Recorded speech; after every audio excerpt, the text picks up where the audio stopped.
ഒരിക്കൽ ഒരു കച്ചവടക്കാരൻ തന്റെ കച്ചവടം വിപുലീകരിക്കാനായി ദൂരെയുള്ള മറ്റൊരു ഗ്രാമത്തിൽ പോകാൻ തീരുമാനിച്ചു. കച്ചവടം ചെയ്യാനുള്ള സാധനങ്ങളുമായി ഒരു കാളവണ്ടിയിൽ യാത്ര തിരിക്കാൻ അയാൾ തീരുമാനിച്ചു. അയാൾ വീട്ടിൽ നിന്ന് യാത്ര തുടങ്ങുമ്പോൾ അയാളുടെ വൃദ്ധനായ പിതാവ് അയാളോട് പറഞ്ഞു, "മകനെ, നീ കാട്ടിലൂടെ യാത്ര ചെയ്യുമ്പോൾ സൂക്ഷിക്കണം." മകൻ ആദ്യമായാണ് കാട്ടിലൂടെ യാത്ര ചെയ്യുന്നത്. അതുകൊണ്ടുതന്നെ ആ പിതാവിന് തന്റെ മകനെ വന്യമൃഗങ്ങൾ ആക്രമിക്കുമോ എന്ന പേടിയുണ്ടായിരുന്നു. പിതാവ് പറഞ്ഞു, "കാട്ടിൽ ധാരാളം കടുവകളുണ്ട്, അവയെ സൂക്ഷിക്കണം. അവ നമ്മെ കണ്ടാലുടൻ ആക്രമിക്കും. എന്നാൽ സിംഹത്തെ കണ്ടാൽ അത്രയ്ക്കും പേടിക്കേണ്ട കാര്യമില്ല." മകൻ വൃദ്ധനായ പിതാവിനോട് യാത്ര പറഞ്ഞു മുന്നോട്ടു പോകാൻ തുടങ്ങി. അയാൾ കാടിന് നടുവിലെത്തിയപ്പോൾ പെട്ടെന്ന് ഒരു കടുവ അയാളുടെ മുന്നിലേക്ക് ആക്രമിക്കാനെത്തി. അയാൾ തന്റെ കയ്യിൽ കരുതിയിരുന്ന വാളെടുത്തു കടുവയുടെ നേരെ ആഞ്ഞുവീശി. കടുവയുടെ കഴുത്തിലൂടെ ആ വാൾ തുളച്ചു കയറി. തൽക്ഷണം കടുവ ചത്തുവീണു. അയാൾ കുറേ ദൂരം കൂടെ മുന്നോട്ടു പോയപ്പോൾ ഒരു പാറപ്പുറത്തൊരു സിംഹം ഇരിക്കുന്നത് കണ്ടു. പെട്ടെന്ന് പേടി തോന്നിയെങ്കിലും അയാൾ ധൈര്യം സംഭരിച്ച് കാളവണ്ടിയുമായി മുന്നോട്ടുപോയി. സിംഹം വളരെ ശാന്തനായി അയാളെ നോക്കിയിരുന്നതല്ലാതെ ആക്രമിക്കുകയുണ്ടായില്ല. അയാൾ വളരെ സന്തോഷത്തോടെ ഗ്രാമത്തിലേക്കുള്ള യാത്ര തുടർന്നു. അയാൾ ഓർത്തു, തന്റെ പിതാവ് പറഞ്ഞത് എത്ര ശരിയായിരുന്നു. സിംഹം വളരെ ശക്തനും ആത്മവിശ്വാസവുമുള്ള ഒരു മൃഗമാണ്. അതുകൊണ്ടുതന്നെ അത് ആരെയും ഭയക്കുന്നില്ല. നമ്മൾ അങ്ങോട്ട് ആക്രമിക്കാൻ ചെന്നാൽ മാത്രമേ അത് നമ്മെ ഉപദ്രവിക്കുകയുള്ളൂ. പക്ഷെ കടുവ ഒരു ഭീരുവാണ്. അതിന്റെ ശക്തിയിൽ അതിന് ആത്മവിശ്വാസം തീരെയില്ല. അതുകൊണ്ടുതന്നെ അത് ആരെ കണ്ടാലും ഭയക്കും. തന്നെ ആക്രമിക്കും എന്ന ഭീതി കാരണം ആദ്യം അങ്ങോട്ട് ആക്രമിക്കാൻ ശ്രമിക്കും. സ്വയം അപകടം ക്ഷണിച്ചു വരുത്തും. തന്റെ ശക്തിയിലും കഴിവിലും ആത്മവിശ്വാസമുള്ളയാൾ ഒരിക്കലും മറ്റൊരാളെ കണ്ട് ഭയപ്പെടുകയില്ല. അയാൾ മറ്റുള്ളവരെ അനാവശ്യമായി ആക്രമിക്കാനോ ഉപദ്രവിക്കാനോ ആഗ്രഹിക്കുകയില്ല. മറ്റൊരാളെ ഇല്ലാതാക്കിയാൽ മാത്രമേ തനിക്ക് നിലനിൽപ്പുണ്ടാകുകയുള്ളൂ എന്ന ഭയം അയാൾക്ക് ഒരിക്കലും ഉണ്ടാകുകയില്ല. അവനവന്റെ ശക്തിയിലും കഴിവിലും വിശ്വാസമില്ലാത്തവരാണ് എപ്പോഴും മറ്റുള്ളവരെ നിരന്തരം ആക്രമിക്കാനും ഉപദ്രവിക്കാനും ശ്രമിക്കുന്നത്. അതിനാൽ അവനവന്റെ ഉള്ളിലെ ശക്തിയെയും കഴിവുകളെയും തിരിച്ചറിഞ്ഞു ആത്മവിശ്വാസത്തോടെ ജീവിക്കാൻ ശ്രമിക്കുക. അനാവശ്യമായി മറ്റുള്ളവരെ ആക്രമിക്കാൻ ശ്രമിക്കുന്നത് നമ്മെ നാശത്തിലേക്ക് നയിക്കും. ഒരിക്കൽ ഒരു രാജ്യത്തു വളരെയധികം പ്രഗത്ഭനായ ഒരു ചിത്രകാരൻ ഉണ്ടായിരുന്നു. ചിത്രരചനയിലുള്ള പ്രാവീണ്യം അയൽ രാജ്യങ്ങളിൽ പോലും അദ്ദേഹത്തെ പ്രശസ്തനാക്കി. അങ്ങനെയിരിക്കെ അയൽ രാജ്യത്തെ രാജാവ് ചിത്രകാരനെ അദ്ദേഹത്തിന്റെ കൊട്ടാരത്തിലേക്ക് ക്ഷണിക്കുകയുണ്ടായി. ചിത്രകാരൻ ആ ക്ഷണം സ്വീകരിച്ച് അയൽ രാജ്യത്തേക്ക് തന്റെ കുതിരപ്പുറത്ത് യാത്ര തിരിച്ചു. പോകുന്ന വഴിയിൽ അദ്ദേഹത്തിന് വല്ലാത്ത ദാഹം തോന്നി. വഴിയരികിൽ കണ്ട ഒരു വലിയ വീടിനു മുന്നിൽ കുതിരയെ നിർത്തി. പെട്ടെന്നു ആ വീടിന്റെ പിന്നിൽ നിന്നും ഒരാൾ ചിത്രകാരന്റെ അടുത്തേക്കെത്തി. ചിത്രകാരൻ പറഞ്ഞു, "കുടിക്കാൻ വെള്ളം വേണം, വല്ലാതെ ദാഹിക്കുന്നു." അയാൾ ഉടൻ തന്നെ വീടിനു പിന്നിലേക്ക് പോയി ഒരു മൺപാത്രത്തിൽ വെള്ളവുമായി തിരികെ വന്നു. അത് ചിത്രകാരന്റെ കയ്യിൽ കൊടുത്തിട്ട് അയാൾ പറഞ്ഞു, "ഈ വീട്ടിലാരുമില്ല, അവർ ക്ഷേത്രത്തിൽ പോയിരിക്കുകയാണ്. പിന്നിൽ കാണുന്നതാണ് എന്റെ വീട്. താങ്കൾക്ക് ക്ഷീണമുണ്ടെങ്കിൽ അവിടെ വിശ്രമിച്ചിട്ടു പോകാം." അയാൾ തന്റെ കുടിൽ ചൂണ്ടിക്കാണിച്ചു. ആ കുടിലിനു മുന്നിൽ കളിമണ്ണും മൺപാത്രങ്ങളുമുണ്ടായിരുന്നു. അപ്പോഴാണ് അയാളൊരു മൺപാത്രം ഉണ്ടാക്കുന്നവനാണെന്ന് ചിത്രകാരന് മനസ്സിലായത്. ചിത്രകാരൻ ദേഷ്യത്തോടെ ആ മൺപാത്രവും വെള്ളവും നിലത്തെറിഞ്ഞു. "വെറും മൺപാത്രക്കാരനായ നീയാണോ എനിക്ക് വെള്ളം തന്നത്? നിന്റെ ഈ വൃത്തികെട്ട കുടിലിലേക്ക് എന്നെ ക്ഷണിക്കാൻ നിനക്കെങ്ങനെ ധൈര്യം വന്നു?" എന്നു പറഞ്ഞു. ചിത്രകാരൻ മൺപാത്രക്കാരന്റെ നെഞ്ചിൽ ചവിട്ടി താഴെയിട്ടു. എന്നിട്ടയാൾ തന്റെ കുതിരപ്പുറത്തു കയറി യാത്ര തുടർന്നു. കൊട്ടാരത്തിലെത്തിയ ചിത്രകാരനെ രാജാവ് സന്തോഷത്തോടെ സ്വീകരിച്ചെങ്കിലും മൺപാത്രക്കാരനായ പാവം മനുഷ്യനെ അധിക്ഷേപിക്കുകയും ഉപദ്രവിക്കുകയും ചെയ്ത വാർത്ത താൻ അറിഞ്ഞുവെന്നും അതിന്റെ കാരണം ചോദിക്കുകയുമുണ്ടായി. വെറും നിസ്സാരക്കാരനായ മൺപാത്രക്കാരൻ തനിക്ക് കുടിക്കാൻ വെള്ളം തന്നതും അയാളുടെ ചെറിയ കുടിലിലേക്ക് തന്നെ ക്ഷണിച്ചതും തനിക്കിഷ്ടപ്പെട്ടില്ല എന്നാണ് ചിത്രകാരൻ മറുപടി നൽകിയത്. രാജാവിന്റെ നിർദ്ദേശപ്രകാരം ഭൃത്യൻ ഒരു വലിയ താലത്തിൽ കളിമണ്ണും ചക്രവും കൊണ്ടുവന്നു. രാജാവ് ചിത്രകാരനോട് ഒരു മൺപാത്രം ഉണ്ടാക്കാൻ ആവശ്യപ്പെട്ടു. ചിത്രകാരൻ എത്ര ശ്രമിച്ചിട്ടും മൺപാത്രം ഉണ്ടാക്കാൻ കഴിഞ്ഞില്ല. അയാൾ പരാജയം സമ്മതിച്ചു. രാജാവ് പുഞ്ചിരിച്ചുകൊണ്ട് പറഞ്ഞു, "ചിത്രകാരാ, താങ്കൾ നിസ്സാരക്കാരാണെന്നു പറഞ്ഞ ആ മൺപാത്രക്കാരൻ താങ്കളെക്കാൾ എത്രയോ കഴിവുള്ളവനാണെന്ന് ഇപ്പോൾ മനസ്സിലായില്ലേ? അയാളും താങ്കളെപ്പോലെ ഒരു കലാകാരനാണ്. താങ്കൾ ചിത്രം വരക്കുന്നു, അയാൾ മനോഹരമായ മൺപാത്രങ്ങൾ ഉണ്ടാക്കുന്നു." ചിത്രകാരൻ രാജാവിന്റെ മുന്നിൽ നിശബ്ദനായി നിന്നു. ഏതൊരു തൊഴിൽ ചെയ്യുന്നയാളും കലാകാരൻ തന്നെയാണ്. ഓരോ തൊഴിൽ ചെയ്യാനും അതിന്റേതായ കഴിവും നൈപുണ്യവും ആവശ്യമാണ്. അങ്ങനെ പല കഴിവുകളുള്ളവർ ഒത്തുചേരുമ്പോഴാണ് ഒരു സമൂഹത്തിന്റെ നിലനിൽപ്പ് സാധ്യമാകുന്നത്. ആരും നിസ്സാരക്കാരല്ല. ആരെയും അവർ ചെയ്യുന്ന തൊഴിലിന്റെ അടിസ്ഥാനത്തിൽ അധിക്ഷേപിക്കുകയോ അപമാനിക്കുകയോ ചെയ്യരുത്. എല്ലാ തൊഴിലിനും മഹത്വമുണ്ട്. ഒരിക്കൽ ഒരു കാട്ടിൽ ഒരു കാക്ക ജീവിച്ചിരുന്നു. തന്റെ കറുത്ത നിറത്തെക്കുറിച്ചോർത്തപ്പോൾ അവനു വലിയ സങ്കടം തോന്നി. എല്ലാവരും എന്നെ വെറുക്കുന്നു, ആരും എന്നെ ഇഷ്ടപ്പെടുന്നില്ല. ഞാൻ എത്ര ഭാഗ്യമില്ലാത്തവനാണ് എന്ന് അവൻ എപ്പോഴും വിചാരിക്കുമായിരുന്നു. ഒരു ദിവസം ഈ കാക്ക ഒരു സന്യാസിയുടെ അരികിലെത്തി തന്റെ സങ്കടം പറഞ്ഞു. സന്യാസി ചോദിച്ചു, നിനക്ക് ഏതു പക്ഷിയാകാനാണ് ആഗ്രഹം? കാക്ക പറഞ്ഞു, എനിക്ക് ആ വെള്ളക്കൊക്കിനെ പോലെയാകണം. അത് എത്ര വെളുത്തിട്ടാണ്, ശാന്തമായി വെള്ളത്തിൽ നീന്തി നടക്കുന്നു. അതല്ലേ ലോകത്തിലെ ഏറ്റവും സന്തോഷമുള്ള പക്ഷി? സന്യാസി പറഞ്ഞു, നീ പോയി ആ വെള്ളക്കൊക്കിനോടൊന്ന് ചോദിച്ചു നോക്കൂ. കാക്ക വെള്ളക്കൊക്കിന്റെ അടുത്തെത്തി. പക്ഷെ കൊക്ക് പറഞ്ഞു, ഞാൻ സന്തോഷവാനല്ല സുഹൃത്തേ, എനിക്കാകെ ഒരു നിറമേയുള്ളൂ. എന്നാൽ ആ തത്തയെ നോക്കൂ, അതിന് എത്ര നിറങ്ങളാണ്! കഴുത്തിൽ ചുവന്ന മാലയും പച്ച ചിറകുകളും. അതായിരിക്കും ലോകത്തിലെ ഏറ്റവും സുന്ദരമായ പക്ഷി. കാക്ക തത്തയുടെ അടുത്തെത്തി. പക്ഷേ തത്ത പറഞ്ഞു, ഞാൻ എപ്പോഴും പേടിച്ചാണ് ജീവിക്കുന്നത്. ആളുകൾ എന്നെ കൂട്ടിലിടാൻ നോക്കുന്നു. പക്ഷേ ആ മയിലിനെ നോക്കൂ, 100,000 നിറങ്ങളുള്ള പീലി വിടർത്തി അത് നൃത്തം ചെയ്യുന്നു. ആളുകളെല്ലാം അത് കാണാൻ വരുന്നു. അവനാണ് യഥാർത്ഥ ഭാഗ്യവാൻ. ഒടുവിൽ കാക്ക മൃഗശാലയിലെ മയിലിന്റെ അടുത്തെത്തി. മയിലിനെ കാണാൻ ആയിരക്കണക്കിനാളുകൾ വരുന്നുണ്ടായിരുന്നു. അവർ പോയശേഷം കാക്ക മയിലിനോട് ചോദിച്ചു, മയിലേ, നീ എത്ര സുന്ദരനാണ്! നിന്നെ കാണാൻ എത്ര ആളുകൾ വരുന്നു! നീയായിരിക്കും ലോകത്തിലെ ഏറ്റവും സന്തോഷമുള്ള പക്ഷി. മയിൽ ദീർഘശ്വാസം വിട്ടുകൊണ്ട് പറഞ്ഞു, ഞാനും അങ്ങനെയാണ് വിചാരിച്ചിരുന്നത്. പക്ഷേ എന്റെ ഈ സൗന്ദര്യം കാരണമാണ് ഞാൻ ഇന്ന് ഈ കമ്പികൾക്കുള്ളിൽ തടവുകാരനായത്.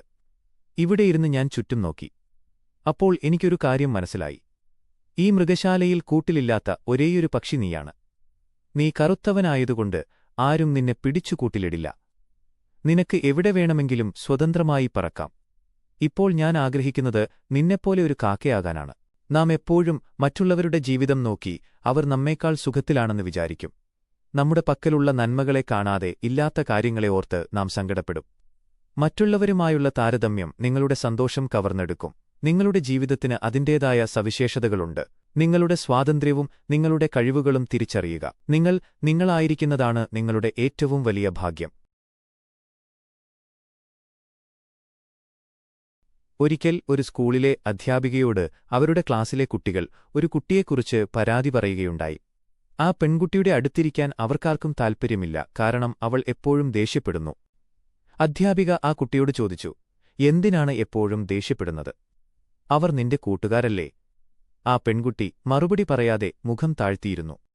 അധ്യാപിക ആ കുട്ടിയുടെ മാതാവിനെ ഫോണിൽ വിളിച്ച് അടുത്ത ദിവസം സ്കൂളിലെത്തണമെന്നും ചില കാര്യങ്ങൾ സംസാരിക്കാനുണ്ടെന്നും അറിയിക്കുകയുണ്ടായി. പക്ഷെ അടുത്ത ദിവസം ആ കുട്ടിയുടെ മുത്തശ്ശിയാണ് സ്കൂളിലെത്തിയത്. കുട്ടിയുടെ മാതാപിതാക്കൾക്ക് ജോലിക്ക് പോകേണ്ടതുണ്ടെന്നും അതിനാലാണ് താൻ വന്നതെന്ന് അവർ അധ്യാപികയോട് പറഞ്ഞു. അധ്യാപിക കുട്ടിയുടെ ദേഷ്യത്തെക്കുറിച്ച് മുത്തശ്ശിയോട് സംസാരിച്ചു. അവൾ തന്റെ മകളുടെ രണ്ടാമത്തെ കുട്ടിയാണെന്നും ഈ കുട്ടിയുടെ മൂത്ത കുട്ടിയും ഒരു പെൺകുട്ടിയാണെന്നും ആദ്യത്തെ പെൺകുട്ടിക്ക് ശേഷം വീണ്ടും ഒരു ആൺകുട്ടിയെ ആഗ്രഹിച്ച തന്റെ മകളും ഭർത്താവും ഈ പെൺകുട്ടിയെ കിട്ടിയപ്പോഴുണ്ടായ വിഷമവും നിരാശയും. കാരണം ഈ കുട്ടിയോട് ഇപ്പോഴും ദേഷ്യത്തോടെ മാത്രമേ സംസാരിക്കാറുണ്ടായിരുന്നുള്ളൂവെന്നും ഈ കുട്ടിക്ക് വേണ്ടത്ര സ്നേഹമോ പരിഗണയോ മാതാപിതാക്കൾ കൊടുക്കാറില്ലെന്നും മുത്തശ്ശി പറഞ്ഞു. എന്നാൽ മൂത്ത പെൺകുട്ടിയെ അവർ വളരെയധികം സ്നേഹിക്കുകയും ലാളിക്കുകയും ചെയ്യുന്നു. ഒരുപാട് കഴിവുകൾ ഇളയ പെൺകുട്ടിക്കുണ്ട്. പക്ഷേ അവളുടെ അമ്മയും അച്ഛനും എപ്പോഴും അവളെ വഴക്കു പറയുകയും അവൾ ചെയ്യുന്നതെല്ലാം തെറ്റാണെന്നു പറയും. ഒന്നിനും കൊള്ളാത്തവൾ എന്നു പറഞ്ഞു അതിനെ കരയിക്കും. മുത്തശ്ശി പറഞ്ഞതൊക്കെ അധ്യാപിക വിഷമത്തോടെ കേട്ടിരുന്നു. ഇതൊക്കെ കണ്ട് ആ കുഞ്ഞിനോട് സഹതാപം തോന്നിയ മുത്തശ്ശി കുഞ്ഞിനെ തന്നോടൊപ്പം തന്റെ വീട്ടിൽ നിർത്താമെന്ന് പറഞ്ഞപ്പോൾ മകളും ഭർത്താവും അനുവദിക്കുകയുണ്ടായില്ല. കാരണം ആ കുഞ്ഞിനോട് അവർ കാണിക്കുന്ന അവഗണന മറ്റുള്ളവർ അറിയരുതെന്ന് അവർ ആഗ്രഹിച്ചു. അധ്യാപിക ആ പെൺകുട്ടിയെ കെട്ടിപ്പിടിച്ച് നെറുകയിൽ ചുംബിച്ചു. അധ്യാപികയെ കെട്ടിപ്പിടിച്ചു പെൺകുട്ടി കരഞ്ഞു. അധ്യാപിക പറഞ്ഞു, വിഷമിക്കേണ്ട മോളെ, നീ ഒരു മിടുക്കി കുട്ടിയാണ്. നീ ഈ ലോകത്തിലെ ഏറ്റവും നല്ല കുട്ടിയാണ്. അധ്യാപിക കുറേ കടലാസുകളും ചായപ്പെൻസിലുകളും അവൾക്കു നൽകി. അവൾ വളരെ മനോഹരമായ ചിത്രങ്ങൾ വരയ്ക്കാൻ തുടങ്ങി. അധ്യാപിക ആ ചിത്രങ്ങളെല്ലാം തന്നെ മറ്റു കുട്ടികൾക്ക് കാണിച്ചുകൊടുത്തു. എല്ലാ പേരും അവളെ പ്രശംസിച്ചു. അധ്യാപിക എല്ലാ ദിവസവും അവളോട് സംസാരിക്കുവാനും അവൾക്ക് പറയാനുള്ളതൊക്കെ കേൾക്കാനും സമയം കണ്ടെത്തി. തന്നെ സ്നേഹിക്കാനും തനിക്ക് സ്നേഹിക്കാനും ഒരാളെ കിട്ടിയപ്പോൾ അവൾ ചിരിക്കാൻ തുടങ്ങി. അവൾ എല്ലാ പേരോടും സൗമ്യമായി സംസാരിക്കാൻ തുടങ്ങി. അങ്ങനെ അവൾ എല്ലാ കുട്ടികൾക്കും പ്രിയപ്പെട്ടവളായി മാറി. മാതാപിതാക്കൾ കുട്ടികളോട് എങ്ങനെയാണോ പെരുമാറുന്നത്, അതാണ് കുട്ടികളുടെ സ്വഭാവത്തിൽ പ്രതിഫലിക്കുന്നത്. കുട്ടികൾക്ക് നൽകുന്ന കരുതൽ, സ്നേഹം എന്നിവ അവരുടെ സ്വഭാവത്തെ വളരെയധികം സ്വാധീനിക്കും. കുട്ടികളെ വളർത്തുമ്പോൾ വളരെയധികം ശ്രദ്ധിക്കണം. കുട്ടികൾക്ക് മാതൃകയാകേണ്ടവരാണ് മാതാപിതാക്കൾ. ഒരിക്കൽ ഒരു വലിയ സാമ്രാജ്യത്തിലെ രാജാവിന് തന്റെ പ്രജകളുടെ മനോഭാവം ഒന്ന് പരീക്ഷിക്കണമെന്ന് തോന്നി. അദ്ദേഹം തിരക്കേറിയൊരു പ്രധാന പാതയുടെ നടുവിൽ വലിയൊരു പാറക്കല്ല് കൊണ്ടിട്ടു. എന്നിട്ട് അദ്ദേഹം അടുത്തുള്ള ഒരു മരത്തിന് പിന്നിൽ ഒളിച്ചിരുന്നു. ആളുകൾ ഇതിനോട് എങ്ങനെ പ്രതികരിക്കുന്നു എന്ന് നോക്കുകയായിരുന്നു രാജാവിന്റെ ലക്ഷ്യം. രാജ്യത്തെ വലിയ ധനികരും വ്യാപാരികളും കൊട്ടാരത്തിലെ മന്ത്രിമാരും ആ വഴി കടന്നുപോയി. അവർ ആ പാറക്കല്ല് കണ്ടപ്പോൾ അതിനെ ചുറ്റിപ്പോയി. പലരും ഉച്ചത്തിൽ പരാതി പറഞ്ഞു, ഈ രാജാവ് എന്തു ചെയ്യുകയാണ്? ഇത്രയും വലിയൊരു കല്ല് റോഡിൽ കിടന്നിട്ടും അത് നീക്കം ചെയ്യാൻ ഇവിടെ ആരുമില്ലേ? ഈ രാജ്യം ഇങ്ങനെ നശിച്ചു പോവുകയേയുള്ളൂ. പക്ഷേ ആരും ആ കല്ല് നീക്കം ചെയ്യാൻ ശ്രമിച്ചില്ല. അല്പം കഴിഞ്ഞപ്പോൾ തലയിൽ വലിയൊരു കെട്ട് പച്ചക്കറികളുമായി ഒരു പാവപ്പെട്ട കർഷകൻ ആ വഴി വന്നു. റോഡിന്റെ നടുവിലിരിക്കുന്ന ആ വലിയ പാറ കണ്ടപ്പോൾ അദ്ദേഹം തന്റെ കെട്ട് താഴെ വെച്ചു.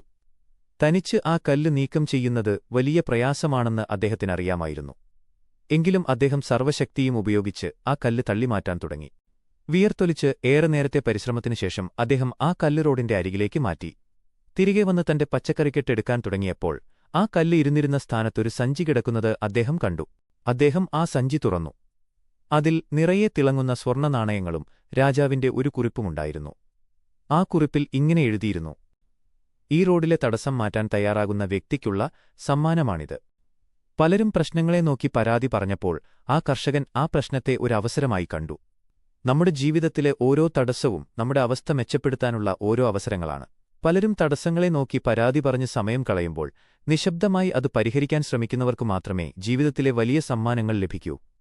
കഠിനാധ്വാനം ചെയ്യുന്നവർക്കും ഉത്തരവാദിത്തം ഏറ്റെടുക്കുന്നവർക്കും മാത്രമേ വിജയിക്കാൻ കഴിയൂ. പ്രശ്നങ്ങളെ പരാതിപ്പെടാനുള്ള കാരണങ്ങളായല്ല, മറിച്ച് നിങ്ങളെ വളർത്താനുള്ള പടവുകളായി കാണുക.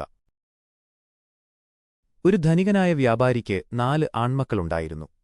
മൂത്ത മകൻ സ്വാർത്ഥനും അത്യാഗ്രഹിയുമായിരുന്നു. തന്റെ ഇളയ സഹോദരന്മാരെ മാതാപിതാക്കൾ സ്നേഹിക്കുന്നതോ അവർക്ക് പുതിയ വസ്ത്രങ്ങൾ, കളിപ്പാട്ടങ്ങൾ എന്നിവ വാങ്ങിക്കുന്നതോ അവനിഷ്ടമല്ലായിരുന്നു. എല്ലാം ആദ്യം തനിക്കു മാത്രം കിട്ടണം. താൻ ഉപയോഗിച്ചു കഴിഞ്ഞ വസ്ത്രങ്ങളും കളിപ്പാട്ടങ്ങളും മാത്രമേ തന്റെ സഹോദരങ്ങൾക്ക് കൊടുക്കാൻ പാടുള്ളൂ എന്നവൻ വാശി പിടിക്കാറുണ്ടായിരുന്നു. അവന്റെ ഈ സ്വഭാവം കാരണം ഇളയ കുട്ടികൾ ഒരുപാട് വിഷമിക്കേണ്ടതായി വന്നു. തന്റെ മകന്റെ ഈ സ്വഭാവത്തെ വ്യാപാരി ഒരിക്കലും ശാസിച്ചിരുന്നില്ല. കാരണം അദ്ദേഹവും ഒരു മൂത്ത പുത്രനായിരുന്നു. അദ്ദേഹവും ഇതേ സ്വഭാവം ഉള്ളവനായിരുന്നു. എന്നാൽ മൂത്ത മകന്റെ ഈ സ്വഭാവം കാരണം ഇളയ കുട്ടികൾ വിഷമിക്കുന്നത് അവരുടെ അമ്മക്ക് വലിയ ദുഃഖമുണ്ടാക്കി. എന്നാൽ വ്യാപാരി ഭാര്യയോട് ഇതത്ര കാര്യമാക്കേണ്ടതില്ലെന്നും മൂത്തപുത്രനെല്ലാം നേടിയിട്ട് മതി മറ്റുള്ളവർക്ക് കിട്ടുന്നത്. അവന്റെ സന്തോഷമാണ് എന്റെയും സന്തോഷം, മറ്റുള്ളവർ അല്പം വിഷമിച്ചാലും സാരമില്ല എന്നും പറയുകയുണ്ടായി. എന്നാൽ എല്ലാ മക്കളെയും ഒരുപോലെ സ്നേഹിച്ച ആ അമ്മ തന്റെ മൂത്തപുത്രന്റെ ഈ സ്വഭാവം മാറുന്നതിനായി ദൈവത്തോട് മനമുരുകി പ്രാർത്ഥിച്ചു. അമ്മയുടെ ദുഃഖം കണ്ട ദൈവം ഒരു സന്യാസിയുടെ വേഷത്തിൽ വ്യാപാരിയുടെ വീട്ടിലെത്തി. വ്യാപാരിയും കുടുംബവും അദ്ദേഹത്തെ സന്തോഷത്തോടെ സ്വീകരിക്കുകയും വിഭവസമൃദ്ധമായ ഭക്ഷണം നൽകുകയും ചെയ്യുകയുണ്ടായി. അതിൽ സന്തുഷ്ടനായ സന്യാസി തന്റെ തോൾസഞ്ചിയിൽ നിന്ന് ഒരു സ്വർണ്ണച്ചെപ്പ് കൈയിലെടുത്തുകൊണ്ട് പറഞ്ഞു, നിങ്ങളുടെ സ്വീകരണം എനിക്ക് വളരെ ഇഷ്ടമായി. എന്റെ കൈയിൽ ഒരു നിധിയുണ്ട്. ഇത് ഒരാൾക്കു മാത്രമേ ലഭിക്കുകയുള്ളൂ. ആർക്കു വേണമെന്ന് നിങ്ങൾ തീരുമാനിക്കൂ. ഉടൻ തന്നെ വ്യാപാരി അത് തന്റെ മൂത്ത മകന് നൽകാൻ സന്യാസിയോട് അഭ്യർത്ഥിച്ചു.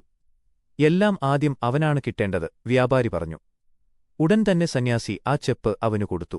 ചെപ്പു തുറന്ന അവൻ അതിനുള്ളിൽ ഒരു കടലാസും ഒരു ചെറിയ കുപ്പിയും കണ്ടു. ആ കടലാസിൽ ഇങ്ങനെ എഴുതിയിരുന്നു: ആരാണോ ആദ്യം ഈ ചെപ്പ് സ്വന്തമാക്കുന്നത് അയാൾ ഈ കുപ്പിയിലെ വിഷം കുടിച്ച് മരിക്കാൻ തയ്യാറാകുക.